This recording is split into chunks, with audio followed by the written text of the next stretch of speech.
कैसे हो आप लोग। पिछले वीडियो में मैं आप लोगों को ये बताया था कि उत्तल दर्पण द्वारा प्रतिबिंब की क्या स्थितियां हैं, कैसे प्रतिबिंब बनते हैं, इसके बारे में मैंने आपको बताया था। यदि किसी भी कारणवश आप लोगों ने ये वीडियो नहीं देखा तो उसे जरूर देखें। आज के इस वीडियो में मैं आप लोगों को गोली दर्पण की वक्रता, त्रिज्या एवं फोकस दूरी में क्या संबंध होता है ये बताऊंगा। आइए देखते हैं। सबसे पहले हम अवतल दर्पण लेते हैं। सबसे पहले अवतल दर्पण के लिए देखते हैं। मान लीजिए M1 M2 एक अवतल दर्पण है जिसका ध्रुवी ये आपका P है, फोकस F, वक्रता केंद्र C। तो एक किरण AB, इस किरण का नाम दे दिया हमने A, मान लो दर्पण के बिंदु B से टकराती है तो ये मुख्य अक्ष के समांतर जा रही है, इसलिए ये फोकस से होकर ऐसे निकल जाएगी। ये वक्रता केंद्र है और ये बिंदु B पर आपतित होती है। C और B को मिला दें, इसको मिला दिया तो ये BC जो है बिंदु B पर अभिलंब होगी। तो इसके आधार पे हम ये कह सकते हैं कि ये अगर अभिलंब है, BC अभिलंब है, तो ये आपतित किरण है और ये परावर्तित किरण है, ये अभिलंब है, तो ये आपतन कोण कहलाएगा और ये परावर्तन कोण कहलाएगा। तो सबसे पहले हम ये लिखेंगे कि माना M1 M2 एक अवतल दर्पण है जिसका ध्रुव P, फोकस या वक्रता केंद्र C है। एक किरण मुख्य अक्ष के समांतर AB जाती है, बिंदु B से टकराने के पश्चात फोकस से होकर निकल जाती है। बिंदु C और B को मिलाया, जो BC है वो बिंदु B पर अभिलंब होगा। अब परावर्तन के नियम से कोण ABC ये बराबर होगा कोण CBF के, CBF परावर्तन के नियम से, परावर्तन के नियम से।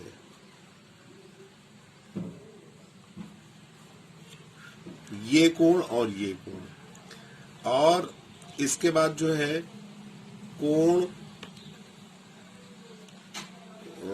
आपका जो है कोण, ये आपतन कोण, परावर्तन कोण, कोण ABC बराबर होगा कोण BCF के। ये क्यों बराबर है? क्योंकि ये एकांतर कोण है।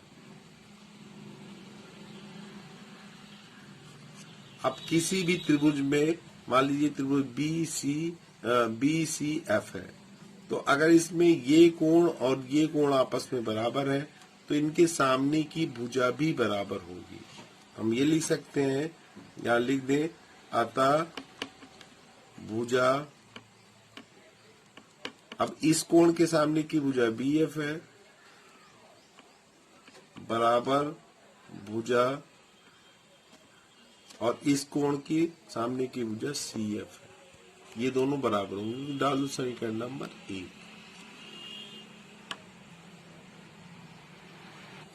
तो अब हम ये जानते हैं किसी भी त्रिभुज के अगर दो कोण बराबर है तो उनके सामने की भुजाएं बराबर होती हैं, इसलिए भुजा BF बराबर भुजा CF।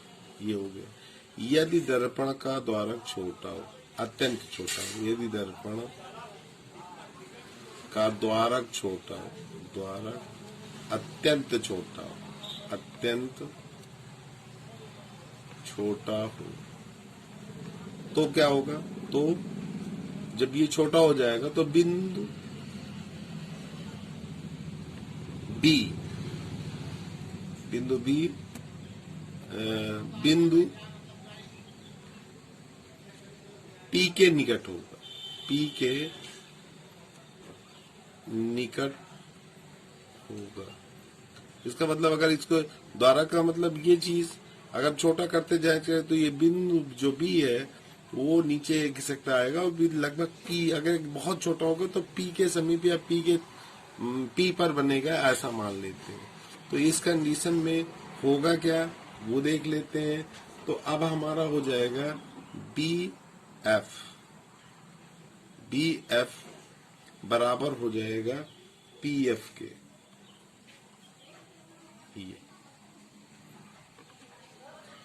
अब हमें सीधी दिखाना क्या है, तो अब हम लिख सकते हैं पीसी को क्या लिख सकते हैं, पीसी बराबर, तो पीसी वक्रता त्रिज्या है और फोकस दूरी में संबंध बना, तो पीसी बराबर हम लिख सकते हैं पी एफ बराबर एफ सी, ये लिख सकते हैं। पीसी इक्वल टू पी बराबर नहीं है, प्लस होना चाहिए, प्लस लिखेंगे पी एफ, ये पी एफ और एफ सी, अगर इनको दोनों को जोड़ देंगे तो पीसी के बराबर हो जाएगा। अब इसी को पीसी बराबर हम लिख सकते हैं पी एफ ही है, और एफ सी को क्या हम लिख सकते हैं, ये एफ सी किसके बराबर था पहले समीकरण में देखिए, सी एफ या एफ सी बी एफ के बराबर था, और बी एफ किसके बराबर है, पी एफ के बराबर है।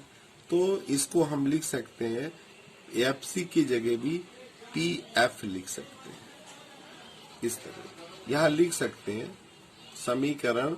अब समीकरण हम इसको 2 दिखा दें तो यहाँ लिख सकते हैं समीकरण 1 व 2 से, ऐसे डाल सकते हैं। फिर से देख लो, अगर नहीं समझ में आया तो भाई पहले में हमने दिखा दिए थे बी एफ बराबर भुजा सी एफ, ये बराबर है, और द्वारक छोटा है, अतन छोटा है, तो दूसरे में बी एफ बराबर पी एफ के हो जाएगा। तो अभी पीसी को हम ये लिख सकते हैं P F plus F C, और पी एफ फोकस दूरी है, इसको रहने दें। एफ सी ये लिखा है सी एफ या एफ सी बी एफ के बराबर है, और बी एफ किसके बराबर, पी एफ के, तो इसकी जगह हम एफ सी की जगह पी एफ लिख सकते हैं। अब इसी को हम लिखेंगे इम्प्लाइज दैट पी सी बराबर हो जाएगा 2 पी एफ, ये लिख सकते हैं पी सी बराबर 2 पी एफ। अब हमें पी एफ को क्या लिख सकते हैं, पी एफ बराबर, तो ये 2 गुणे में बटे में आ जाएगा, तो पी सी बटे 2 लिख सकते हैं, और इम्प्लाइज दैट का चिन्ह लगा देंगे। पी एफ जो है उसको फोकस दूरी को एफ से दिखाते हैं, और पीसी क्या है, वक्रता त्रिज्या, इसको कैपिटल लेटर के आर से दिखाते हैं, यहाँ बटे 2 है। तो हम क्या पाए कि फोकस दूरी जो है वो वक्रता त्रिज्या की आधी होती है, ये प्रूव हो गया।